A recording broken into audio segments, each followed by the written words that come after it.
illegal war. This is a moment for members on both sides to choose order over chaos, morality over expedience, and country over party. We must rise to the occasion and vote yes on this resolution. With that, I yield back. Gentleman from Mississippi yields back. Gentleman from New York reserves. The gentleman from Florida is recognized.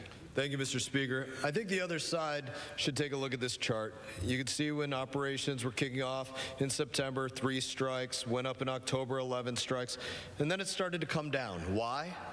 Because people started thinking about, am I going to push off the dock in this boat full of drugs and then take a hellfire through the hull of my vessel sitting out here in the middle of the Gulf because I'm transporting drugs to the United States of America? Drop down to 7, drop down to 4, and it's going to continue to drop off because finally those that are shipping drugs to the United States of America are recognizing there are real consequences. I am proud to yield 2 minutes to the gentleman, Mr. McCormick from Georgia. Gentleman from Georgia is recognized for 2 minutes. Thank you, Mr. Chair. I rise in strong opposition to this resolution. I'm an ER doctor who served many years just before coming to Congress, which was not that long ago, where I saw multiple overdoses every single night during a time where we had over 100,000 deaths per year in the United States. Far more civilian casualties than any war we've ever experienced in the history of the United States. That is an average of well over 250 deaths per day. Imagine the worst mass shooting we've ever had. Multiply that times 5 times a day for every day during the year for 3 years running. That's what we're dealing with. That's the emergency we have. That is an emergency. This opioid crisis is fundamentally different from any past drug epidemic. These substances are engineered to be highly lethal. The amount that you could fit on a pinhead could kill a person. Unknown exposure, just from somebody coming to assist somebody, could kill somebody. These are weapons of mass destruction, and it's different from anything we've ever experienced in the history of the United States or the world for that matter. If a foreign actor released a chemical agent that killed tens of thousands of Americans, the response would be immediate, unified, and decisive. We can and must act immediately to save American lives. This is not unprecedented.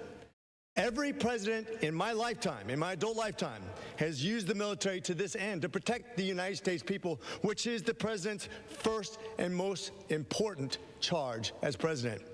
And therefore, I continue to have strong opposition to this resolution, and with that, I yield.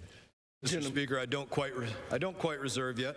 I would let the next speaker on the other side know that they lost 116. Ms. Kamlager-Dove had 116 overdoses in the last year, and I can count 1, 2, 3, 4, 5, 6, at least 6 individuals killed recently by MS-13.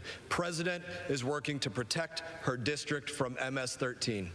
I yield. Gentleman from Florida reserves. Gentleman from New York is recognized.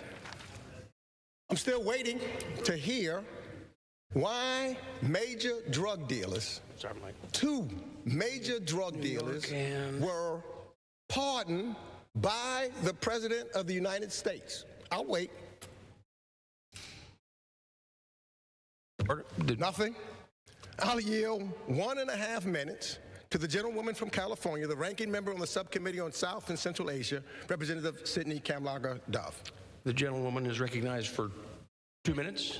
Mr. Speaker, I rise in support of this resolution to stop the administration's illegal and ridiculous boat strikes. It is hard to overstate how pointless and performative these strikes really are.